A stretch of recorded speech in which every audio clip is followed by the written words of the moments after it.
चलिए क्लास 10 का भारतीय भवन का मैथ है, हाई स्कूल प्राथमिक गणित भाग 2। ये दास गुप्ता जी का लिखा हुआ पुस्तक। हम लोग अभी पढ़ रहे हैं नियामक ज्यामिति का लास्ट और अंतिम चैप्टर प्रश्नावली 1 का सी। क्या है प्रश्नावली 1 का सी?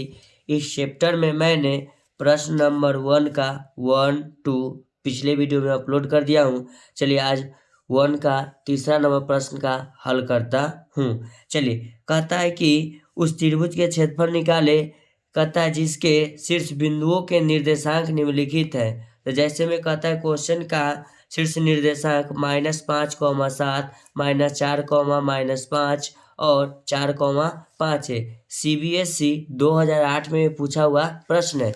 इसमें त्रिभुज का क्षेत्रफल निकालने के लिए हम एक ही सूत्र का उपयोग करते हैं जो यहाँ देखिएगा लिखा हुआ। हम बार बार नोट करते हैं और इंडिकेट करते हैं कि ये सूत्र को आप नोट डाउन करके याद कर लीजिएगा, ठीक है, बेहतर रहेगा। ठीक है, चलिए आप सवाल के पास चलते हैं। अब इसको सॉल्यूशन पर लेके चलते हैं आप लोगों को। ठीक है, चलिए सॉल्यूशन क्या कहता है। सबसे पहले तो एक त्रिभुज बनाना है। चलिए अच्छा सा एक त्रिभुज बनाते हैं।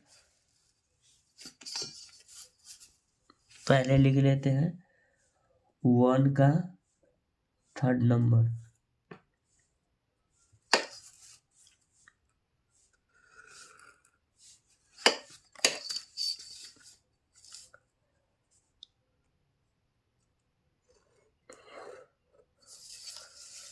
चलिए बड़ा हो गया तो कोई दिक्कत नहीं है, इसको काट देते हैं। इसका नाम देते हैं ABC। शीर्ष निर्देशांक क्या क्या दिया हुआ है लिख लेते हैं। सबसे पहला का शीर्ष निर्देशांक है -5,7। किताब थोड़ा ओपन कर लेते हैं। उसके बाद B का निर्देशांक है मेरे पास -4, -5।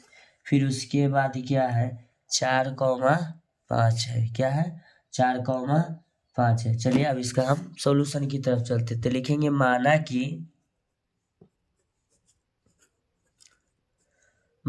कि त्रिभुज ABC का शीर्ष बिंदु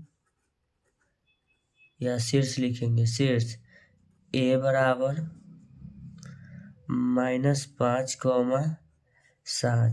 तो ये हो जाएगा आपका x1, ये हो जाएगा आपका y1। ठीक है, B का जो निर्देशांक है आपका -4, -5। ठीक है, तो इसको लिखेंगे x2, इसको लिखेंगे y2। अब है C का निर्देशांक है आपका बच्चों ध्यान दीजिएगा 4,5। ये हो जाएगा x3 और ये हो जाएगा y3। ये हो गया आपका निर्देशांक, ध्यान दीजिएगा। अब इसका हमको क्षेत्रफल निकालना है तो लिखेंगे त्रिभुज का क्षेत्रफल बराबर सूत्र जानते हैं। तो लिखेंगे त्रिभुज के क्षेत्रफल, वो त्रिभुज का क्षेत्रफल नहीं, नियामक ज्यामिति में त्रिभुज का क्षेत्रफल अलग होता है। सबसे पहले हम लोग मोड लगाते हैं। मोड का मतलब हम आपको बता दिए कि माइनस जो अंदर रहता है उसको ये प्लस कर देता है। प्लस रहता है तो सही है कि प्लस ही रहता है। तो लिखेंगे मोड 1/2 ब्रैकेट लगा देंगे, ध्यान दीजिएगा। अब इसका सूत्र होता है x1। क्या होता है x1 into y2 minus y3 plus x2 into y3 minus y1। अब लिखते हैं प्लस x3 इंटू में लिखेंगे y1 माइनस y2। इसको हम मोड लगा दिए। मोड का मतलब हम पिछले वीडियो में आपको बता ही दिए हैं कि मोड क्या होता है। ठीक है,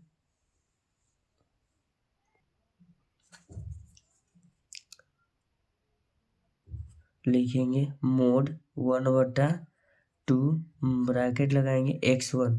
देखिएगा x1 का मान है -5, लिखेंगे -5 ब्रैकेट लगाएंगे। y2 का मान है -5 लिखेंगे माइनस, ये सूत्र वाला हुआ ध्यान दीजिएगा। अब है क्या चीज y3, तो y3 का मान क्या है 5, इसको हम 5 लिखेंगे। फिर लिखेंगे प्लस x2 का मान कितना है मेरा -4। क्या लिखेंगे -4 ब्रैकेट y3 का मान क्या है 5, इसमें क्या लिखेंगे 5, y3 का मान 5 लिखेंगे, फिर माइनस लिखेंगे y1 का मान आप देखिएगा 7 है, तो इसमें क्या लिखेंगे 7 लिखेंगे, ब्रैकेट प्लस x3 का मान क्या है 4, इसको लिखेंगे y1 का मान आप देखिएगा तो ये क्या रहा 7, फिर लिखेंगे माइनस, अब है y2 का मान फिर क्या है -5, तो इसमें गलती नहीं करिएगा, डबल माइनस आ रहा है तो एक ब्रैकेट का उपयोग करिएगा, ठीक है। -5 हो गया, क्या हो गया -5। अब बड़ी ब्रैकेट को हम लगा देंगे, यह मोड लगा देंगे, ध्यान दीजिएगा आप लोग, लिखेंगे मोड 1/2 ब्रैकेट -5। अब ध्यान दीजिएगा क्या लिखेंगे, ये हो जाएगा आपका -10, -5 और -5 10 हो जाएगा, प्लस गुना माइनस, पहले माइनस लिख लेते हैं, माइनस की संख्या ज़्यादा है प्लस की संख्या कम है, तो ये हो जाएगा आपका -2, फिर लिखते हैं प्लस, ध्यान दीजिएगा आप यहाँ एक स्टेप बढ़ा देते हैं 7, माइनस गुना माइनस ये हो जाएगा आपका प्लस, ब्रैकेट 1 बड़ी ब्रैकेट मोड। अब ध्यान दीजिएगा यहाँ लिखेंगे मोड 1/2 इंटू 10×5 = 50 प्लस क्या हो जाएगा 50, माइनस गुना माइनस प्लस, फिर देखिएगा यहाँ -4 गुना -2 यानी कि माइनस गुना माइनस प्लस 8, फिर लिखेंगे प्लस, देखिएगा इसको लिख देते हैं 7 5 12 लिख देते हैं, 4 × 12 स्टेप एक हम बढ़ा देते हैं। अब ध्यान दीजिएगा क्या लिखेंगे 1/2 ब्रैकेट 50 प्लस 8 प्लस 12 चौके 48 ब्रैकेट क्या हुआ बंद। अब इसको हम लिखेंगे 1/2 ब्रैकेट 8 और 16 के 100 बाकी 1 5 4 9 1 10 106 ब्रैकेट, ये मोड हटाएंगे का है कि मोड लास्ट में हटा देंगे, ठीक है ना। लिखेंगे मोड 1/2 ब्रैकेट माने गुना 106 मोड लगाएंगे, ये हो जाएगा आपका 53, लिख देंगे 53 बार में कट जाएगा, लिखेंगे मोड 53। अब इसको बाहर भी करेंगे तो प्लस ही रहेगा, तो लिखेंगे 53। क्षेत्रफल का यूनिट होता है वर्ग इकाई, तो इसमें सेंटीमीटर नहीं है इकाई में, तो लिख देंगे वर्ग इकाई, ठीक है। तो ऐसा ही सवाल का सॉल्यूशन पाने के लिए आप मेरे चैनल पर जुड़िए और चैनल को लाइक करें और चैनल को सब्सक्राइब करें, ऐसा ही वीडियो का सॉल्यूशन पाने के लिए। धन्यवाद, फिर मिलते हैं आपसे नेक्स्ट वीडियो में।